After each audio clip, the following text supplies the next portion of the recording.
Welcome back to the Becoming Her podcast. Today, Dr. Anne and I are here, you guys, and I'm pretty excited about today's episode. What do you think we're Oh gonna my goodness. go? Yeah, this one as I was looking at your notes, I was like, "Oh, I feel like I'm going to actually be speaking to myself in this one." A freaking man, and I feel like both of us are definitely more than qualified to touch on this subject. So today, if you are a woman 40 plus who is an overachiever, a type A personality, you are the checklist queen. You are the get shit done, but lately you can't get through the day without like 5 cups of coffee and you're just like, WTF is going on? You guys, I'd be willing to bet every last pair of Lululemons that I own, and that is saying a lot, that this is not a willpower issue. This is a hormonal issue. So we're going to dive in today and we're going to talk about why the overachiever, the type A personality struggles a bit more when it comes to menopausal symptoms. And I'm so excited to dive into this. And I can assure you, having coached well over 1,000 women in the last 5 years going through menopause, not only to achieve their dream body, but to feel their very best, I can assure you without a shadow of a doubt, I truly feel like type A women typically tend to get hit a bit harder when it comes to symptoms. And I would even verge to say they're almost deliberating. Thoughts? Yeah. Yeah, Oh, debilitating. yeah, Yes. debilitating. Oh, did I say deliberating? Yes. Debilitating. Oh my I gosh. was trying to think of what we were talking about. Yes, it absolutely can be very debilitating. And it's really interesting, I think, when I see people in my office that talk about it, that where literally women will say, "This has always worked my entire life. I do not understand why I'm so tired, why I'm so overwhelmed, why it is that I can't think through things, that I can't function. All of my tricks and techniques, none of them are working, and I'm just really stressed out and feeling incredibly unmotivated." Yeah, 100%. So we're going to be chatting about high cortisol, adrenal fatigue, declining hormones. Like we're going to dive deep into all of this. But if you guys are avid listeners, I need to make this PSA. You know, I'm going to start this off by saying your hormones are not the reason. If you're struggling, your hormones are not the reason you're overweight. Now, if they are out of whack, it is going to make everything about fat loss 10 times harder. But I always want to lead with that. And this is coming from somebody, you guys, who sells hormones for a living, that this is, while yes, we need to dive deep and we need to have a solid understanding of what's going on underneath the hood. It's just really easy to point the finger at hormones without taking accountability for lifestyle first. And so I always like to make that PSA and just throw that out there. But what do declining hormones do, though? It leads to crappy sleep, energy, inconsistent nutrition, emotional eating. I mean, all of which impact fat loss, right? So hormones indirectly impact fat loss because they directly impact how we feel. So, in turn, if you are living with high functioning anxiety, your constant need to perform, and it like slowly starts to break you down and it sets the stage for burnout. Hmm. Yeah, yeah. So, the big question here for you, Anne, is where I want to start is why do go getters burn out faster? Do you feel like? Well, okay, I think that that's really interesting because in my mind, we don't have a burnout faster, we have a burnout max. So a lot Mm, of go-getters and a lot of people who are overachieving, and I always like relating these two things. There are two ways that we manage anxiety. First one is we overfunction, and the second one is we underfunction. So those of us that are anxious overfunctioners, and also one of the phrases I like to use, hustling for worthiness. What happens is that we have been stuck on for so stinking long that we don't know what it's like not to be on. Think of it like a car that has just been on 24/7, that's been running its motors and its wheels for 20, 30, 40, 50 years. And so what happens is that I get the women in that have, highly achieved CEOs, and sometimes even men that will come in and say these things like, all of this has worked. I've always achieved. It's never been difficult for me. And suddenly I can't get myself motivated, or nothing matters to me anymore. And it is because you have been stuck on for too long. That car that has been running for the last 30 or 40 years, mhm. it's burnt out because it wasn't getting all the breaks that all the other cars were getting. It wasn't getting the downtime in the same way. And I'm one of those people, and I'm not hesitant to admit this. We would have to go on vacation before I could actually sit down. Like literally, we would have to leave. And it was obnoxious. I would spring clean the house, deep clean, before we'd go on vacation. And then we go on vacation, I'd almost sleep the entire time because I was so beat. And I see a lot of women and a lot of men in my office that will talk about the exact same thing. They're coming in, and it's not because they're trying something this one time and they can't seem to get it right and get really discouraged really easily. It's just because they have been trying for so hard for so long that they have no energy left. They're Mm, just done. yep, 100%. And this is the part I really want to dive into because your 20s and 30s and it's go, go, go, grind, grind, grind. Menopause hits or even perimenopause, we, mid 30s, 40s, we no longer have we're no longer producing our hormones in the same amount to act as that buffer, you guys. And so, particularly when progesterone and estrogen start to decline, that's when we really start to feel it, right? And so, progesterone is going to be that first hormone that starts to decline in perimenopause. And you can start to feel the effects of progesterone declining as early as your mid 30s. I was like 33, 34. And think of progesterone as nature's Xanax, right? Like it's the chill, calming hormone that you have, and it's going to help you sleep better. It's going to help you with your anxiety. If you're struggling with, you're laying in bed every single night, wide awake at 2 a.m., and it's like that wired yet tired feeling, that's a good sign that your progesterone is starting to decline.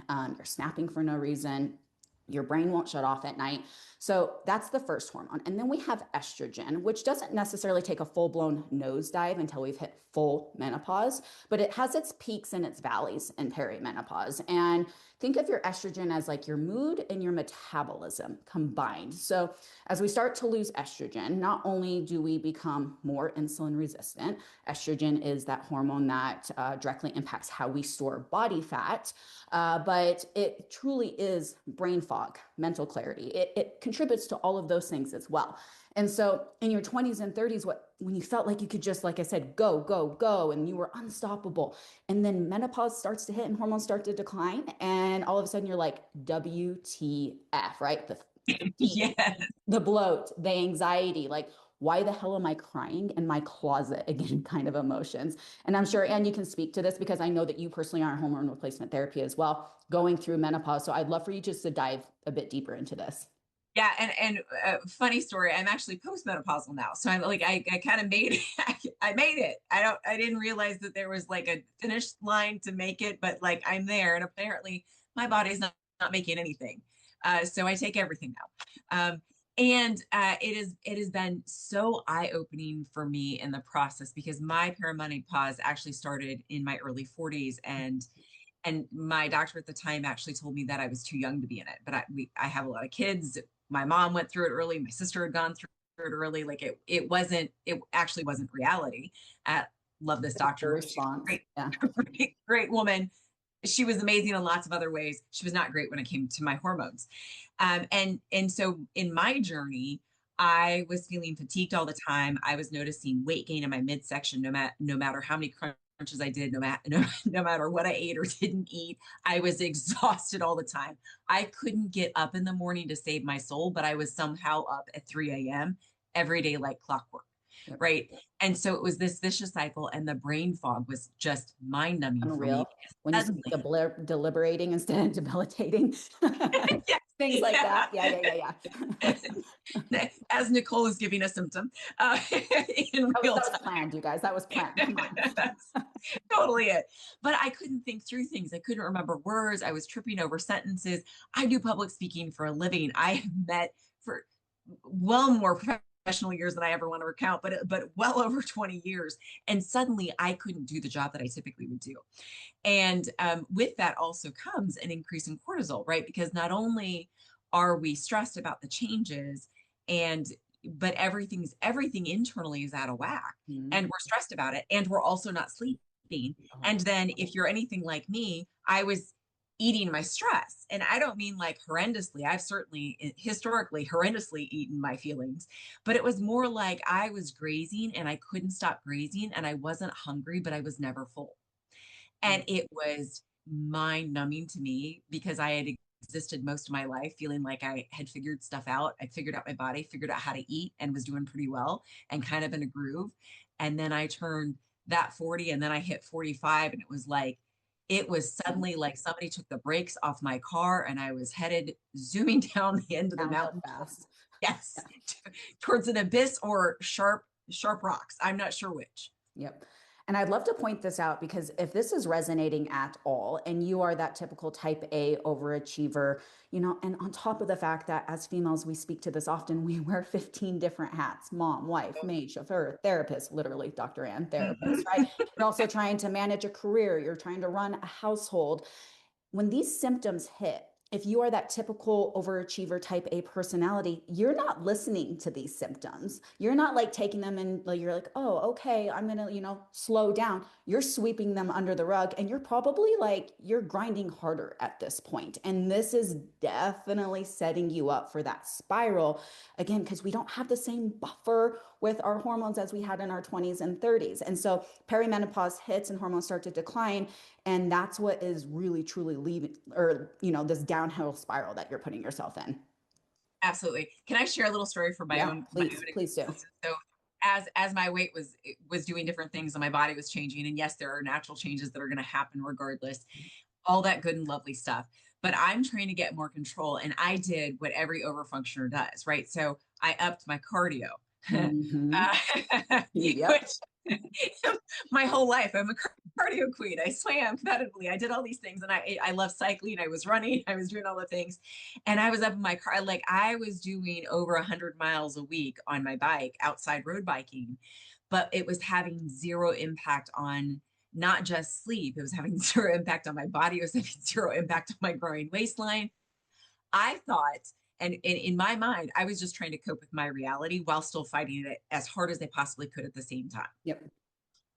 Yeah, no, that is so very true. And that is the typical response to most women, especially like you said, as your waistline starts to get bigger and you start to gain weight, it is how much more cardio can I do and how much less can I eat, which is only adding to hormone downregulation and this massive stressor on your body. And we talk about this often, you guys, but menopause acts and mimics a lot of the same symptoms as an autoimmune disease would.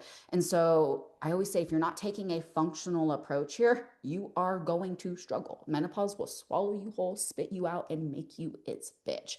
And people ask me all the time, they're like, what is a functional approach? And I'm like, I want you to think of functional approach as, what can you give your body instead of what can you restrict? And that's a completely different mentality to operate from. And that takes a lot of rewiring. I know, Anne, you have so much to say here, and I want to dive into this because I think a lot of women are listening to this and they're going, holy crap, how do I even kind of adopt a mentality of addition instead of subtraction? Mhm.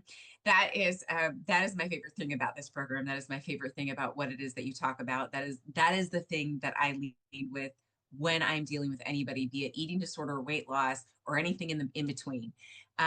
We've got to start first with what we can add to our diet, what we can, and I would say even for positive habits, that we've got to start first with having something to focus on instead of something to take away. And the reason why that is, there's really phenomenal psychology behind this. But the reason why that is that that's something that's active that we can do. So I hear a lot of people saying, well, I eat, I eat a whole bunch of stuff when I come home from work and I just can't get out of my hands out of the chips or the pretzels or whatever this is. I need to stop doing this. Okay. And they focus on the stop doing this, which for a lot of us, in my mind, looks like this. Okay. I'm going to white knuckle it Yep. as hard as I can and just not eat the chips. And while we can do that, and eventually we might actually get to a good place in doing that, it tends to be really painful. And because it's not our natural process, what actually works best is if instead we replace it. So instead of saying when I come home I can't eat at all, if I replace it with carrots and hummus or carrots and Greek yogurt dip or something like that, where I actually have something that I can eat. And I don't know about you, but I'm a big person. When I'm making dinner and I'm hungry, that's an impossible situation. I'm going to eat dinner as I'm making it, and then I'm not going to have anything to eat later on because I'm going to be full. But if Yep. I have something that I can do and something that I can eat, and I have a way to actually not only get my needs met, but also something that is active for me to do, that is much easier for us as human beings than it is for us to take away. And the same thing with food. A lot of what you preach is whole foods. That is a lot of what I'll talk with people about. I don't care whether or not you have cake or cookies. I don't care whether or not you love chocolate. I don't care about ice cream. Those are not things that I'm concerned with. I care instead that we're paying the bills first. And the bills first are things like apples and veggies Mm. and proteins and good solid proteins and good solid food sources. And the more that we institute whole foods, the more that we focus on the things that we can jump to, right? So, hey, you know what? You can have ice cream at the end of dinner. That's totally fine. You want the ice cream? Great. So let's have a salad. Let's have some apples. Let's have a protein source and a carb source. And then you can have your ice cream. We don't have to eliminate the ice cream. It's not problematic. But the goal is if I get my belly so full on the good foods and paying kind of what I say, the paying the bills first, then I don't have as much space or as much need to eat the foods that are more calorie dense for me and less nutritionally dense. I'm satisfied before I begin the ice cream. Yep, 100%. And I love that you brought up diet because your diet is so much more than just what you eat, right? I truly believe your diet is what you consume, what you watch, what you listen to, your circle around you, who you choose to spend your time with. There's so much more that goes into the consumption. And again, when you take an approach of addition and we look at it like Anne said, it's not that menopause hit and we have to give up absolutely everything that we enjoy in life. That's not a way to live life, but it does require a different strategy, and it will require my favorite word in the world. My word of the year is intentional, and it's going to require some intentionality, right? Like Anne said, paying quote unquote the bill. So this is going to require you taking a functional approach, working with whole foods as your main. People say 80-20, more like the 90-10 kind of concept, but even 80% whole foods, single ingredient whole food sources, prioritizing protein, prioritizing fiber.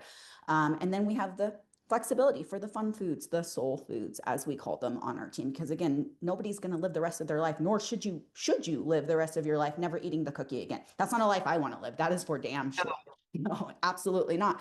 But also, it's like, how much more mindful movement can you add into your day? This doesn't mean I'm going to the gym and I'm hitting my favorite F45 fit body boot camp, high intensity interval training session. How much more mindful movement, the movement that feels good, right? How much more positive, intentional content can you consume? Hopefully, as you're listening to this on your walk, you're listening to the podcast on your walk, out moving your body mindfully.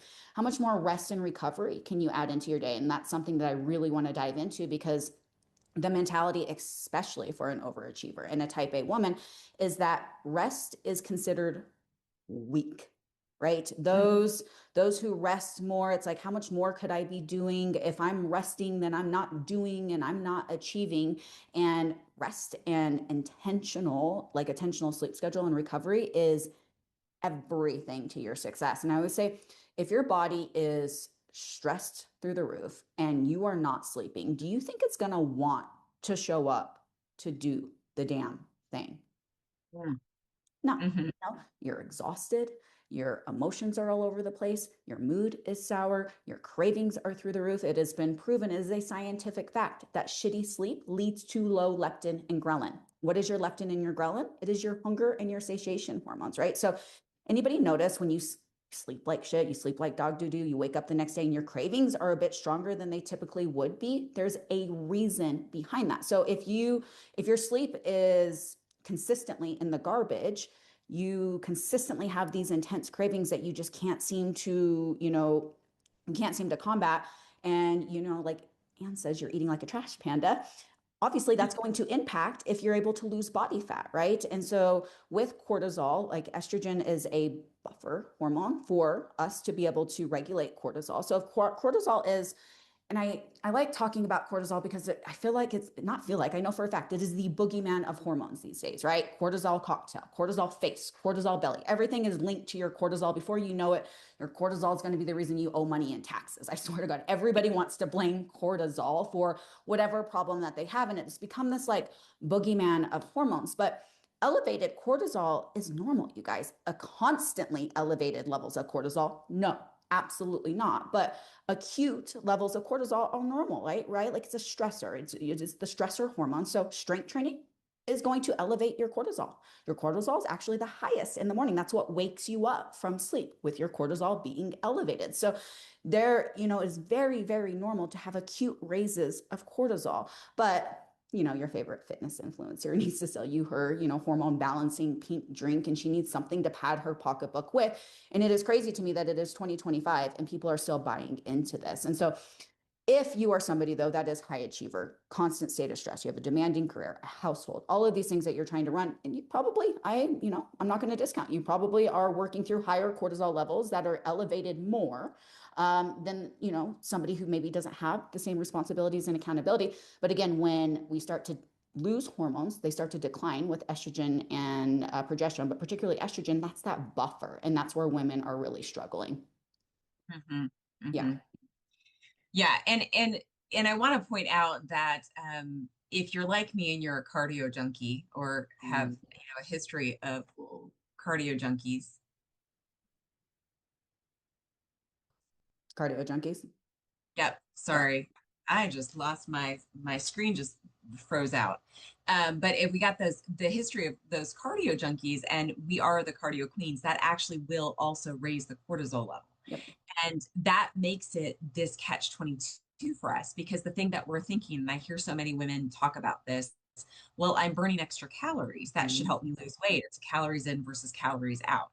And while scientifically this is true on some level, we actually work against ourselves when we're going all the time and when we're really like fighting the hustle and we're trying super, super hard to make things different, but we're doing it the wrong way. It's the method that we're using that's problematic, not our heart behind it, not our motivation behind it.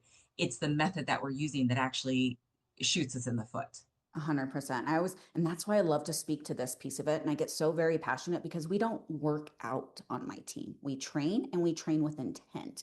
And there's a difference between working out with this idea that, like, as Anne said, I just need to burn calories versus strategic training that's in alignment with your goals. Now, I'm going to use Anne as an example here because girlfriend loves her cardio, right? Like she loves her bike rides. It's something that, brings her a lot of joy and she does it. It's not a this or that, I guess is what I'm trying to get to. It's, Anne coaches on our team. And it's not that we tell her she has to get rid of cardio, that she can't do cardio, because that's another myth out there. I heard if I do cardio, my menopause belly is going to get bigger. I'm going to gain weight if I do too much cardio. Never in the history of mankind has somebody gained weight from doing too much movement, right? Like the only way you gain weight is if you're in a calorie surplus. And movement will, as Anne said, right? Like there's this idea that we want to burn as many calories as we possibly can. But when you strategically shift from the mentality of just working out to work out to check off that box to do that to training with intent, and now our training's in alignment with our end goal, which for I'd be willing to bet every single one of you watching this. Now we do work with some performance based athletes, and that is a completely different approach than a body composition based goal, right? A completely different approach. But for 95% of you listening to this right now, I'd be willing to bet your goal is to lose some body fat, add some muscle to your frame, have shape, tone, and to feel good, right? And you want to be in control. You want to be in control with your relationship with yourself, with your relationship with food. That is your ultimate end goal. That's the flex. That's the glow up. And so when we strategically take an approach that has your training in alignment with your goals, and we train on my team not to burn calories, not to, punish ourselves. That is something that a lot of women do. They go to the gym to punish themselves from the extra dessert Yeah. that they ate, right? And you train because you want to get stronger. You train because it feels good to train. You train to add shape to your body, to add muscle. That's why we train. We don't train to quote unquote burn calories. And there's a massive difference there. So I'd love to hear your thoughts there. Well, yeah, and boy, that there are so many things that you said that just really hit home for me. But I think when we look at it overly simplistic and not simple enough, weirdly, but the Mhm. simplistic thing is the calories in versus calories out. Mhm. So logically, right? Like if I'm burning more calories, then that means I'm going to lose weight. And while yes, the data on that would show up eventually long term. It's really about the stress that your body is incurring and how it is that we're moving through life. So for me, when I cycle, I simply look at it now as a data point because I do a lot of road biking, and I know that after I cycle, especially really a longer ride. So if I go for 30 or 40 miles as an example, I know that my body's going to be inflamed and I know that I have to treat my body well and I have to give it good rest after I go for a longer ride. I have to eat more, I have to rest more, I have to stretch more. And when I do that, the ride is enjoyable. I'm having fun. I'm seeing the countryside. Sometimes I'm out sprinting a dog that's chasing after me. Just depends on where I'm at, what's happening. But what happens then is instead of it becoming that hustle, this overperforming, I've got to do, it becomes instead an experience that becomes really, honestly, much more enjoyable. It's much more mindful. Um, and then if I notice I do 2 long rides in a row and I'm super swollen and I'm not ready to train the next week, I've got to give myself space to get myself back in alignment and give myself the rest to actually get to a place that I can train well. And so some weeks that looks like I'm going to hold off on my training an extra day or going to do legs a different day because I need an extra day of rest. And some weeks it looks like I'm going to drop one of my ride days because Mm, I want to make sure that I have enough space to train well. yep. And with that, there's a method to it, but it's just simply data. It's not I'm good or bad, or you are good or bad because you got an extra miles or you worked out. I think that in my 20s, it would have been I would have gone, and then showed up at the gym anyway. And I would have worked 12 hours and showed up at the gym anyway, and then cycled the very next day and done it. And it just kept going. Yep. Right. And now, as we age, I mean, part of this and the wisdom that we get is that in using this just simply as data, we get to be more gentle on our bodies. We live in a culture of overwhelm. We pride ourselves in being exhausted. And I hear women It's talk about this all rewarded. Yeah. the time, Like it's like a badge of right? honor. Yes, it's almost like I have achieved this week if I had absolutely no time to myself that was even remotely enjoyable.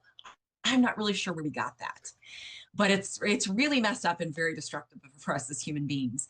Versus for me, sometimes even when I'm talking with my coach, my win for the week, I mean, this was last week. My win for the week was I drove 2 of my kids to Chicago, to the art museum, to the aquarium. We ate Chicago deep dish Mhm. pizza. That was my win for the week. And it wasn't because that was hard. It's because I was genuinely enjoying my day. I genuinely enjoyed my life.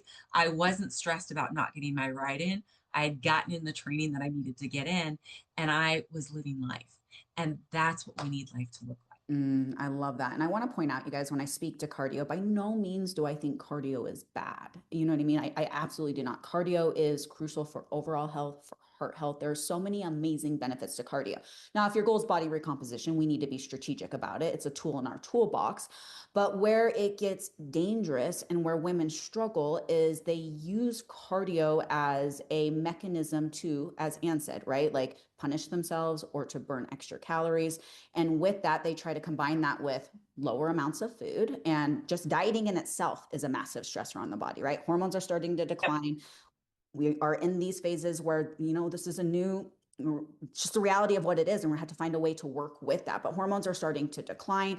We are trying to lose some body fat, so we're already eating a little bit less, and then we add in crazy amounts of excess cardio because it's if I just do more, if I just grind harder, then it's going to work to my favor. And that's just a mentality that a lot of women struggle with. And so I would love to hear from you. And what are some mental, like some mindset shifts that are critical for women to reclaim energy without losing their edge, right? Like for them to accept that rest is not necessarily for the weak, for them to understand that this is, it makes them more powerful, I guess is what I'm trying to say. If they were to really tap in and understand that piece of it. Mm-hmm. Well, I think this is where that phrase work smarter, not harder comes into play. Mm-hmm. Those of us that are overfunctioners are not going to like this. You high performance ladies, I'm sorry to break it to you, but you're not working smart. And so we have to shift what it is that we believe is the goal here. Mm-hmm. And if the goal is to do as much as humanly possible so that everybody looks at you and is amazed that you haven't fallen apart, that is a really crappy goal.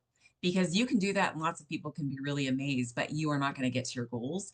And it's going to be, and our bodies are actually wired to work against some of this. So when we trash calories really low, when we're working out, when we're doing too much cardio, because of neuroplasticity and neural adaptation, our bodies are actually wired to respond to that. So if we throw it into too significant of a famine place, within about 24 to 48 hours, our body's going to respond really quickly to that and drop our metabolism because it goes, oh man, you've done this before. You've done this a lot of times before. So I'm going to work against you now.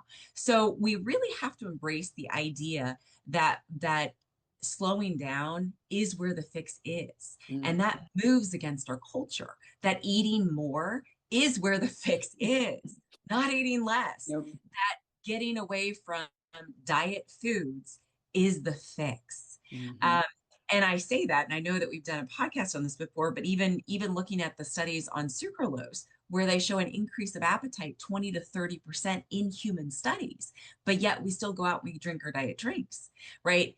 We've got to actually have a solid plan, and we've got to be smart about the plan that we're using. And it has to be different than what we have always done, because what we've always done didn't isn't working. Even though it might have worked for us in our 20s and our 30s, it Mhm. no longer works. Your body is no longer as flexible as it used to be. It is no longer going to give you those ranges that we, like that ability to not eat anything one day and lose 5 pounds and then eat normally the rest of the week. It doesn't have that ability, very, very much like many of us can't pull all-nighters anymore. Like if when I have my granddaughter and she sleeps with me and she wakes up multiple times in the night, I am a horrible human being the next day. I am just dreadful. But I did that for years and thought it wasn't going to be a big deal. Oh, I was humbled super fast. So Absolutely. we have to embrace the smarter, not harder. And we also have to embrace cultivating not just a plan, not just any plan, but a wise plan. Mhm. And those plans that we have in 95% of all diets fail. The diet industry is consumerism in action. Mhm. Buy this, eat this, don't eat this, do this, buy my cookbook, eat this meal plan, always have this after this. And they're going to give you lots of really great science behind it. Well, if you've done enough research, and I've done a lot of research because that is what my degree is in, what you will find is that you can find just about any study on the planet to support a claim, whether or not Any, that study is any, particularly yep. valid. Yes, Yes. Yep. yeah, anything, right? You're going to find something. They're like, oh, 10 people who did this got these wonderful results. Well, what about the other 400 people that tried it? Are we talking about those 400 that didn't get good results? No, we're not, because that doesn't sell anything. So we've got to have a smart plan. We've got to work smarter and not harder. And we have to actually embrace that our bodies were not designed to be over functioning and overworking all the time. As a matter of fact, they were designed very rarely for that. That needs to be an acute state of being and not my daily existence. I love that you brought that up. And I want to dive into this piece of it because you said that doesn't sell anything. And I always speak to this, right? I'm like, I know what I'm saying isn't sexy or glamorous because what I'm saying leads to the lifestyle piece of it that isn't the quick fix. It doesn't sell, right? Like, in the diet industry is a multi-billion-dollar industry. But where we're speaking right now specifically to women going through hormones, as hormones start to decline, it's really easy to buy into, like I said, the hormone balancing pink drink or this like superficial fix that you found somebody promoting on TikTok. But the best way to optimize hormones, and I'm so passionate about this, and I love speaking to this piece, but the best way to optimize hormones is your lifestyle.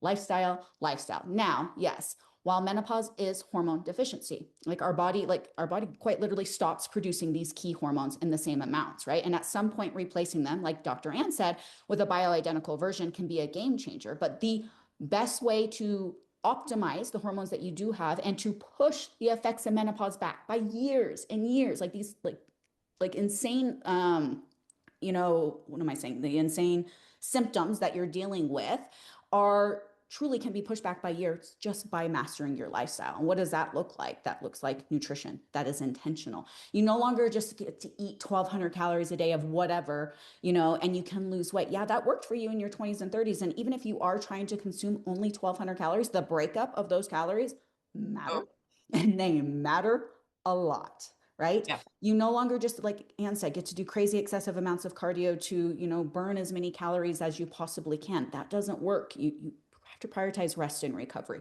The way that you train, specifically adding muscle to your frame. Muscle is going to be the key to everything that is good in life for you, and especially going through Mhm. menopause. So as we age, we naturally start to lose muscle mass, and it's a pretty rapid rate. I mean, 1 to 3% a year, which over the course of a decade adds up anywhere from 10 to 30% muscle that you're losing if you are not actively working towards, at bare minimum, sustaining and maintaining the muscle mass that you do have. But hopefully, you're actively working towards adding more muscle to your frame. And so, this is where a lot of women really get hit hard with menopause as well, is that they've lived their entire life following toxic diet culture and buying into that, right? Like the just eat less, move more, I need to weigh as little as I possibly can. They're going into menopause with very, very little muscle to their frame. You're starting to lose estrogen. The more estrogen you lose, the more insulin resistant you become. If you're losing muscle mass on top of that, like I said, muscle is a sponge for insulin. Fat loss becomes really, really, really, really challenging. Impossible? No, but really, really challenging. And you're probably starting to feel those effects.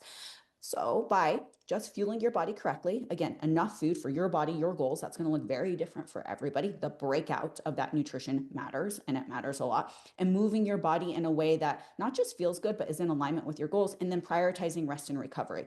If you can implement all of those things into your lifestyle, you will quite literally sail through menopause. But that is not typically, like we said, that we're speaking to the overachiever, we're speaking to the type A. Me, boss babe, I wore that title for so very long. I actually just traded in my car because when I bought my car, I was in this like the height of my boss babe mentality. And every single time I turned my car on, I programmed it to say boss babe. And I could not figure out how to reprogram it for it to not say welcome, boss babe. So I have officially like traded that car in and I have a new car. And now I call it my Putzmobile because I'm like a putzer these days, right? Like it's like my new title. I love putzing. I love slowing down. I love having days where I'm just not so over the top kind of thing. And I'm really working hard at rewiring that identity. But given somebody who very much so type A personality, overachiever, OCD, it's a hard swap. It's a hard mental swap to make. And so let's talk about, I'd love to get your thoughts, Anne, on as far as the difference between rest and recovery, not just like laying down, but like intentional downshifting. What does that look like, right? Because I feel like women, they're like, oh, well, yeah, I'm resting more. I gave myself an extra rest day kind of concept, but it's not intentional, right? Yes, I love that you're working towards that, but there's a massive difference. And I love that you brought up Chicago, right? Like that was an intentional downshift for you versus, oh, I'm just gonna, rest a little bit more. Yeah. So I'm going to tell you what rest isn't. And I'm going to tell you what rest isn't as a clinician, because I talk about this almost every single day, every single week. What rest isn't is it's not doom scrolling on this bad boy. It is not binge watching Netflix for 14 hours out of your day. It is not sitting on the couch like a couch potato. Now, I'm not saying there is not a utility for doing that. And I'm not saying that you can never do that. Please do not I misunderstand have me. those days about once a month. Just Intentional. Couch potato hey, all take a day. shower, maybe by the evening, or maybe we start, but we don't get makeup on. We don't do Yeah. anything else productive, right? So I'm not actually saying that those are bad. What I'm saying is that intentional rest is more, think of it like intentionality in terms of connection. There's a big difference when we walk through our life, for those of us with children and families, and you're doing dinners together and you're transporting to and from events and practices and meetings and you're getting things ready. Well, there's a difference between existing and surviving the day and just kind of doing the things versus really investing in the moment. I can get one of my sons to and from jujitsu just fine. It's a 20-minute drive. We could say absolutely nothing. He can be scrolling his phone. I can be thinking about things that I got to do in the evening or thinking about what happened at work or what I need to prepare the rest of the week.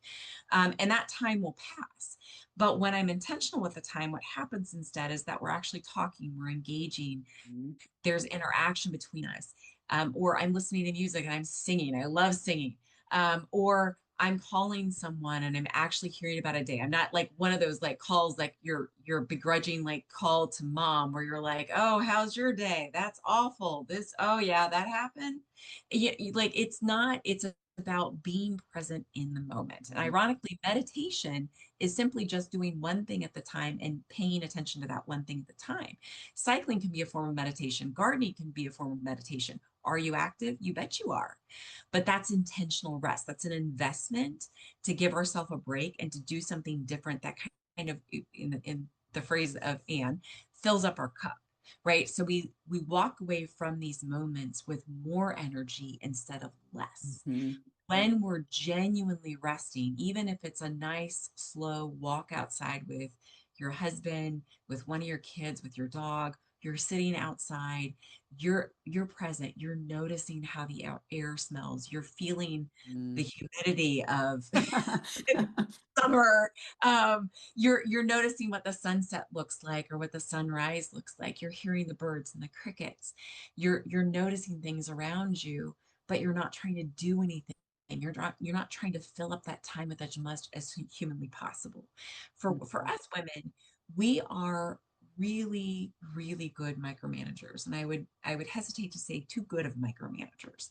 We can, be making dinner, we can be running the Roomba and have laundry going and be helping one of our kids with a homework assignment while simultaneously listening to a podcast and doing, a meal plan for meal prepping for the rest of the week. We can do all that, right? And when we're actually showing up and we're resting, we're just doing one thing at a time. And it's not something that we're dreading. It's not something that we're anxious. It's something that actually feels relieving. It's like we breathe in those moments Yep. and that we have just that ability to kind of take in the moment and pause for a little bit. It's a slowing down, but it's a mindful slowing down in that moment. So there's that word intentional again. I love it. And I love that you brought this up because, like you said, I could be in the sun taking my, or in the sun, in the car taking my son to jiu-jitsu. And how many times have you gotten in the car and subconsciously you just got where you're going and you didn't like you just all of a sudden 1 minute you're at the house, the next minute you're at wherever that ending destination was, and you don't even remember how you got there. I've done that so many times because like I'm just so subconsciously programmed, right? And we just do things on autopilot. But I, I truly wish that we could adopt this mentality of, again, the intentionality behind it, like you said, and being present and being aware. And type A women struggle with this. I'm always in my head thinking about the 15 tasks that I have to do to, accomplish for the day. So I got from point A to point Z thinking about those 15 things, don't even really remember getting to point Z. And then I personally, and Anna's helped me work through this a little bit, is I struggled with normal, or I guess regulating my nervous system. I was always in such a constant state of go, go, go. And this energy was overwhelming. And it started to show up in my body and impact me in ways that were just negative to my health. I noticed myself clenching my jaw a lot without even realizing I would do it. And so all day I'm like grinding my teeth without even realizing. And then I get to the end of the day and I'm like, why does my jaw hurt so bad? So these Mhm. things that we're doing, because again, this is bleeding into, like the overachiever, you've just been programmed. This is how you've lived your entire life. And if you do not take intentional effort to not just slow down, but be present, you will, like hormones starting to decline again. I'm going to keep bringing this up. We don't have that same buffer. You're really going to struggle. Yeah. Yeah. Yeah. Can you talk a little bit, Anne? Because I know you've mastered the lifestyle piece of it, right? And you work with my team and you're very intentional with your training. You're very intentional with your nutrition, your movement, your rest, your recovery. Okay, maybe not mastered. I don't think anybody's quite mastered. We always have a we're always looking Always to striving improve. to master it. Striving to master it, but you're really, really, really damn good at it. But I would love for you to speak to somebody who is very intentional with the lifestyle piece, how much implementing bioidentical hormone replacement therapy has done for you. Because there's still Oh, such a negative stigma around hormone replacement therapy. oh my goodness. And it's funny because had I had researched it somewhat before I began, but then one of my good friends who was farther in the process than I was had gone to a functional medicine specialist and had this amazing kind of life altering experience from it.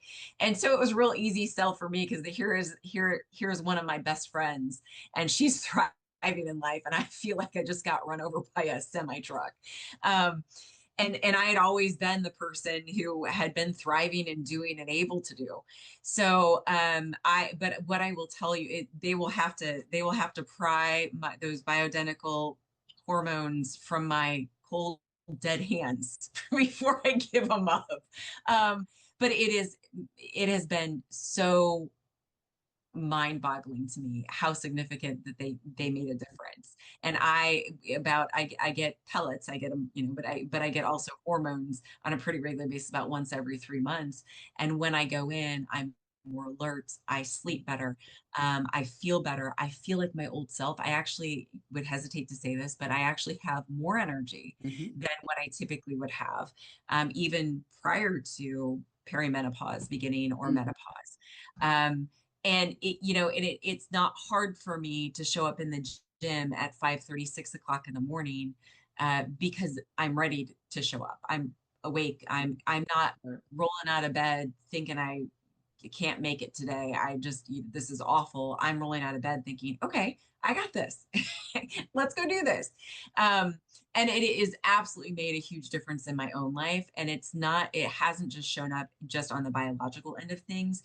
Because I feel better, I'm much more motivated to go after Mhm. things that are hard for me. I Mhm. mean, I'm doing all new things in my practice. We've got some changes coming up, a new therapist, and some different things that we're going to be offering even in my practice. And even with those changes, those would have bowled me over about a decade ago. And now I'm looking at it like, okay, great, new opportunity. I'm going to figure it out. I figured out lots of stuff. I got this. And it isn't, I got it because I'm staying up until 2 o'clock in the morning and I'm calling everybody and my best friend. It's, I got it because I know at the end of this journey, I can do really hard things and I'll figure it out. And I got now the energy to do it and I've got the clarity to do it. I love that. And I really want to talk about this piece of it, especially for women who are struggling and have thought about hormone replacement therapy. Because as you had mentioned earlier in the podcast, most PCPs and OBGYNs are not experienced enough. And I'm not throwing shades, I'm not throwing stone, you guys. I'm sure, like Anne said, they're a fire primary care physician, they're a fire OBGYN, but they receive very, very, very little training when it comes to hormone replacement therapy and how to even honestly look at a complete set of labs and how to interpret them, right? Because everything is so interconnected. It's not just your estrogen and your testosterone and your progesterone. There are so many more hormones at play here. And we have to understand you. My point here being is please, please, please make sure that you are working with a provider or with an expert when it comes to hormone replacement therapy. So we about 2 years ago added a hormone optimization team to Team Becoming Her, and it was quite literally one of the best things I implemented for my team. And it has allowed us to serve our clients at the highest capacity possible because it was so very frustrating. Like, we specialize in working with women. If you follow me, you know this. Going through menopause, we have basically tried absolutely everything to lose weight and nothing works. That's what we do. That's our bread and butter. Like, that is our specialty. And it was so frustrating because we would get so far and we'd start to master the lifestyle piece of it, right? They're starting to consume more protein, eat more fiber. They're training with intentionality. We're prioritizing rest and recovery, and we're doing that piece of it. And we have seen some progress. But at some point, there needs to be let's get a better understanding and a deeper dive of what's really going on underneath the hood. Like, we need to, I need you to go to your primary care. I need you to go to your doctor, and I need to have hormones looked at. Let's get these checked. And it was the same exact experience as Anne said. Oh, you're too young. There's no possible way. Or if they do run labs, they're very incomplete labs at that, at best. You, especially if you're going through perimenopause, I can guarantee you those labs will come back normal. You'll be within normal ranges because what your doctor, your PCP, your OBGYN doesn't know is that those normal ranges were taken from a sick elderly population. That's what normal ranges are based off of. So they will come back within that range, and your doctor's gonna be like, well, sounds like you're slightly depressed. Have you thought about seeing a therapist? Here's an SSRI, and they send you on your way. And it is so very infuriating to me. And this is a whole podcast in of itself, but women are being gaslit. And I think where I get so frustrated is that if a male were to walk into his primary care physician or his doctor and he's like, look, doc, something's up. Like, my sex drive isn't what it used to be. My energy's tanked. I'm not sleeping. Like, my mood's kind of all over the place. He's writing a prescription for testosterone before he can even finish spitting out what he's saying, right? But when a female Yeah. goes in with these same exact symptoms, she's gaslit. It's like, well, you're crazy. Have you thought about, and maybe they don't say you're crazy, but it's like, have you thought about speaking to somebody? Sounds like you might be slightly depressed. And I truly feel like, and Anne, you can disagree with me on this, but I truly, with everything in me, feel like if we could get on the same system with the Western medical system, get on the same page when it comes to females going through menopause, and we can look at their declining hormones and replacing those declining hormones, we could cut the mental health crisis that we have in a fraction of what it is right now. But women are being numbed. And And it's to be expected, right? This is just part of aging. And so basically, your doctor's telling you that you're going to go to your grave, never loving your body a day again in your life and feeling like dog shit. Rubbish, bullshit, bullshit. And we've debunked that more times than we can even count. But it's just, as you can tell, I'm slightly passionate about it, but it's infuriating. It's so very infuriating. I've had a number of clients come to me who have said very similar things from their providers. Again, not knocking the medical profession or MDs. I think they're amazing human beings who have worked really hard and studied phenomenally and are incredibly bright. I've heard a number of clients come back from providers, and providers just say things like, "Yep, this is what happens in middle age," Yep. and they'll complain about their waistline, or they'll complain about the dropping libido, and they'll be like, "Oh, maybe we can put you on birth control, or maybe we can try this, or maybe we can give you some progesterone." Some of those things can help a little, Mhm. but they are not treated to the significance that men's lives are treated. And I hear that very, very frequently. Here's the other thing I want to throw out there for those of us that really are very motivated to change our lives. Um, are you going to accept that? Are you going to Mhm. accept being told that how you're feeling and what's happening in your body is just how it has to be? Has Mhm. that been how you have lived your entire life? Is that what got you to where it is that you are? Because I know for me, personally, for me, I was told a lot of things about what my purpose was in life from people who thought that they should be speaking to it, and they were wrong. I had a lot of people who said, well, you should be a medical doctor, you should go and do this, or you would be really good at this, or I didn't want this for you. Mhm. But that I'm not living your life. I'm living my life. I get to set the terms. I get to tell you what I'm willing to accept. I get to choose how I enter my 50s and 60s and 70s and 80s and beyond. Mhm. And Yes. I don't get to pick all of it, but I do get to pick some of it, and the parts of it that I get to pick, how I show up, what I do, what I will stand for. Mhm. Those are the things that I get to pick and I get to choose, and where it is that I put my money and where it is that I put my time. And I have friends that are acquaintances that say I am addicted to exercise. And I want to speak to this because I have been addicted. I was a compulsive exerciser at one point in my life, very early on when I was really struggling. I am no longer that. I enjoy more free time out of the gym than I have ever enjoyed in my entire life. And I'm also more fit. And it's not because I'm working extra hard, it's because I was given a strategy and a plan to get there. And I wouldn't settle for other people's no's. I would not settle for my doctor saying, well, I remember hearing this. Your hormones are in range. One of my favorite comments that I ever received from my functional medicine specialist, and I have both. I have a PCP and I have a functional medicine specialist, and I feel very fortunate to have them both. And what she said to me that stuck out to me really quickly was she said, well, your hormones are within range, but they're not within optimal range. And see this Mhm. hormone over here? It's really, really low. So while it's still in range, I think you might function better if it were a little bit higher. And darn it, she was right. I felt so much better. Uh, took some supplements, did some other things. But why are we settling? Why are we settling for people telling us that this is what the rest of our life has to look like simply because they believe it for themselves, or that's what they're agreeing to in their own Or lives? they have a couple initials in front of their name, right? They're a doctor and they say, so they must know. And as if you don't, you know your body better than anybody else. And as Anne said, this idea that you have to just live the rest of your days feeling like rubbish is just it's just not true. It's just not true. And I want to speak to this because I also want to include the women that think, well, maybe I don't want the body that you have, or maybe I don't want the Mm, body that maybe I could have, or the potential. That's okay too. I'm not saying that that's a bad thing. I'm not saying that it's not okay to enjoy our age the way that we want to enjoy it, or our bodies the way that we want to enjoy it. What I'm saying though is that if you're listening to this, and chances are you're listening to this because you want more information, chances are you're listening to this because you don't like where you're at. If you're listening to this and you want change, don't settle for other people's limits. Make your mhm. own. I love that. And I love that you brought up, I have a plan for my body because what women try to do is try to put themselves within this box of generic restriction. And, I talk to so many women every single day. But Nicole, I did Whole30, I did carnivore, I did keto, I did, Weight Watchers, whatever that is, this box of restriction. And we've done multiple podcasts talking about the diet industry and how it's just toxic as a whole. Instead of looking at your body as a very individual thing, right? And I love when Anne said that, right? I have a plan that is custom to me.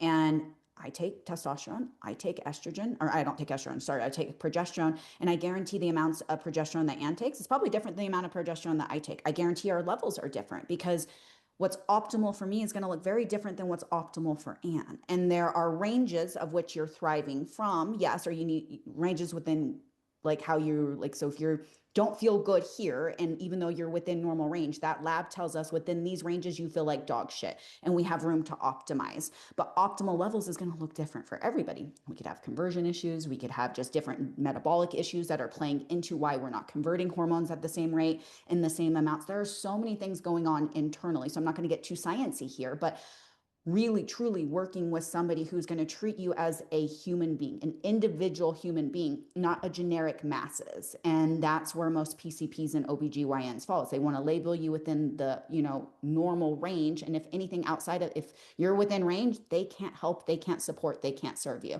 And just accepting that because they have a few initials in front of their name would be doing yourself a massive disservice, a massive disservice.